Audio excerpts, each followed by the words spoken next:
Mesdames et messieurs, soyez salués où que vous soyez, partout à travers les quatre coins du globe.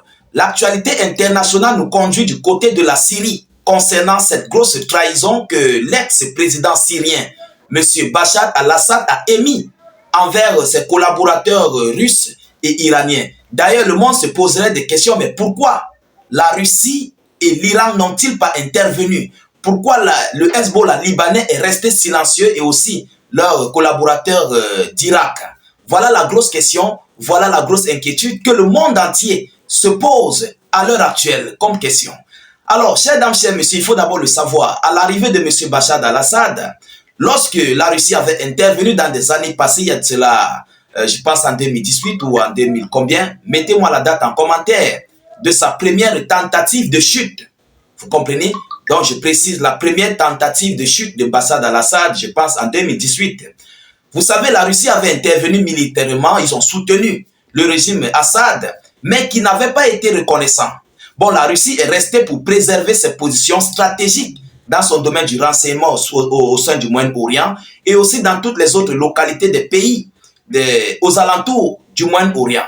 Alors, chers dames, chers messieurs, mais ce qui s'est passé cette nuit, le monde se pose des questions.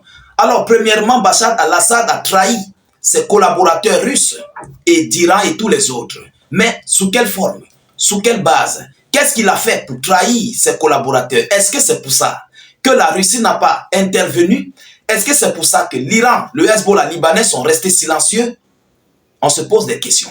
Alors, avant de continuer à l'intérieur, dans l'intégralité de cette actualité, je vous prie comme à l'accoutumée de nous soutenir. Vous comprenez? C'est par rapport à ça que nous aussi nous sommes encouragés de pousser un maximum de j'aime dans nos différentes vidéoconférences. YouTube, j'ai confiance, vous faites un boulot meilleur. Donc, je vous dis encore une fois de plus merci.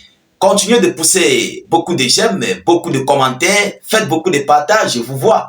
Je reçois vos notifications, vous comprenez? Mettez suffisamment de j'aime et surtout, tous ceux qui nous suivent, qui tombent par hasard sur nos vidéos d'actualité sur notre chaîne de YouTube, n'hésitez pas de vous abonner, sinon vous risquerez de perdre la page et de ne plus être dans l'abri des actualités. Donc, pour le faire, cliquez sur le bouton s'abonner et ensuite activez la cloche pour ne plus rater nos prochaines vidéos d'actualité. C'est très simple. Regardez là, juste en bas, là, il y a le bouton s'abonner. Cliquez dessus et activez la cloche. Sur Facebook, pour continuer de nous suivre, rester sur l'abri des actualités, cliquez sur suivre en bleu juste là et continuez aussi de vous abonner au maximum. Vous comprenez, c'est très important. Partagez la vidéo dans tous les groupes. Alors, qu'est-ce qu'ils nous disent? Selon les informations, Bachar aurait proposé un accord aux États-Unis d'Amérique en échange d'une intervention. Voilà la grosse trahison. Il abandonne ceux-là qui l'ont soutenu, ceux-là qui l'ont géré, ceux-là qui ont mis la sécurité, la stabilité au sein de la Syrie. Mais il chercherait à mettre des accords avec les États-Unis d'Amérique. On a même d'ailleurs observé depuis son arrivée, M. Bachar al-Assad n'a pas fait comment dirais-je, il n'a pas tenu ici des relations très approfondies avec la Fédération de Russie et l'Iran, telles que des coopérations comme on le voit avec la Corée du Nord. Il n'a pas fait cela, ça c'est le premier point. Alors, qu'est-ce qui s'est passé? Donc, nous allons continuer. Bachar al-Assad a récemment contacté les États-Unis par les voies non officielles, proposant de couper tous les liens avec l'Iran et le Hezbollah libanais si les États-Unis et les pays occidentaux l'aidaient à rester au pouvoir, selon le média Bloomberg. Alors, des sources occidentales rapportent également que le président syrien a tenté de contacter M. Donald Trump sans succès et qu'il tente de contacter plusieurs pays occidentaux et Moyen-Orient pour demander l'asile. Donc ça, c'était avant sa chute, c'était avant sa disparition. Je viendrai avec sa position, si réellement il est en vue, mais je viendrai avec l'une de nos vidéoconférences concernant sa position. Vous savez, nous ici sur État d'urgence, rien ne nous échappe. Alors, chers dames, chers messieurs, bon, je viens maintenant sur cette déclaration personnelle qu'il a faite avant sa disparition. Alors, Assad demande aux États-Unis d'Amérique d'aider à mettre fin au conflit en Syrie.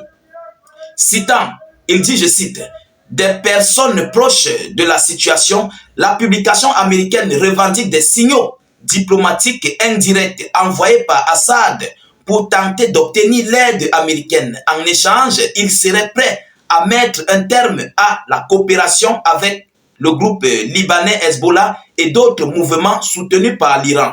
L'une des propositions qu'Assad a faites aux États-Unis par l'intermédiaire des Émirats arabes unis est que la Syrie cesserait toute coopération avec les groupes soutenus par l'Iran, tels que le Hezbollah, si la puissance occidentale exerçait leur influence pour mettre fin au combat, ont indiqué les sources anonymes.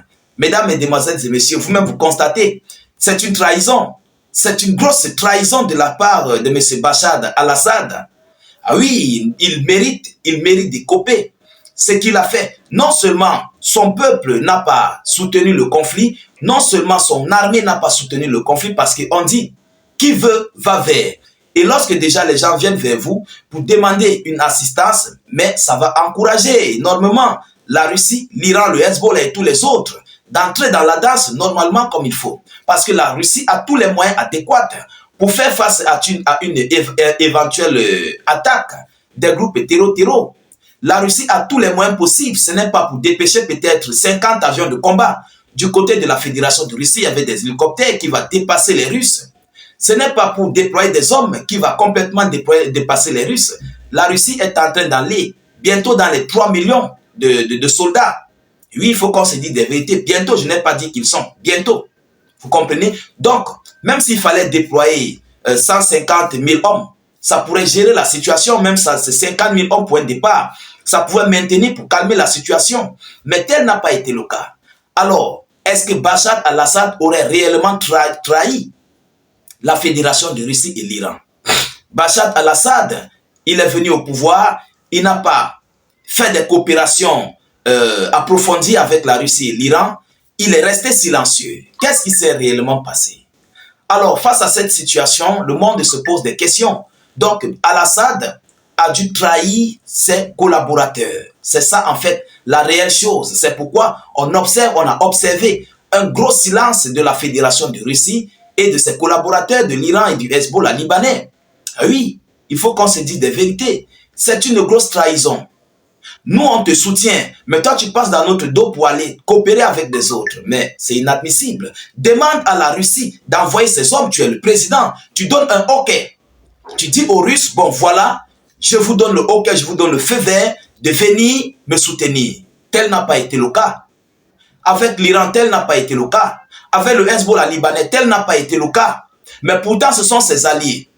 Mais on n'a pas vu cela, on n'a pas observé cela. Juste un mot, on passe à l'ambassade russe et ça arrive en Russie. Dans les prochaines 24 heures qui suivaient, il devait avoir des réponses automatiques. Et bien sûr, sur des échanges, parce que ce n'est pas gratuit, sur des intérêts, bien sûr. Vous comprenez? Alors, mesdames, mesdemoiselles et messieurs, voilà pourquoi vous avez observé cette montée en puissance des terreaux, des rebelles du côté de la Syrie, qui se sont emparés complètement de la radio, de la télé syrienne nationale, de l'aéroport et tout le centre de commandement. Et on apprend même d'ailleurs que le premier ministre syrien a déjà passé les clés, on peut le dire ainsi, les clés de l'administration syrienne entre les mains des différentes forces terreau qui ont envahi Damas. Alors, chers dames, chers messieurs, nous continuons de suivre cette actualité le plus près que possible. Nous ne manquerons pas de vous tenir informés de la suite de cette actualité partout à travers le monde et surtout plus précisément du côté de la Syrie. Restez aux aguets, continuez de vous abonner à notre chaîne YouTube et Facebook. Je vous prie encore une fois de plus de partager la vidéoconférence dans tous les groupes possibles, YouTube, WhatsApp, Instagram, Messenger, Telegram, partout à travers le monde. Alors, n'hésitez pas de cliquer sur s'abonner sur notre chaîne YouTube, juste là en dessous. C'est là. Regardez là, vous allez voir le bouton s'abonner. Et sur Facebook, ceux qui nous suivent sur Facebook, pour nous rejoindre sur YouTube, veuillez aller sur notre premier commentaire de la vidéoconférence. Cliquez sur le lien de du tout premier commentaire. Ça va vous conduire, ça va s'ouvrir automatiquement. Ça va vous conduire à notre chaîne de YouTube. Dès que vous êtes là-bas, n'hésitez pas. cliquez immédiatement sur le bouton s'abonner. Ensuite, vous cliquez sur la sonnette qui apparaîtra, la cloche de notification. Vous recevrez nos vidéoconférences à la seconde en temps réel, partout à travers vos positions géographiques. Vous comprenez? Mettez suffisamment de commentaires, même si vous n'avez rien à écrire. Faites des cœurs en commentaire, des étoiles, taguez même des frères et confrères. Donc, je vous reviens tout à l'heure pour une prochaine série d'actualités. Soyez encore salués une fois de plus. Ciao, ciao.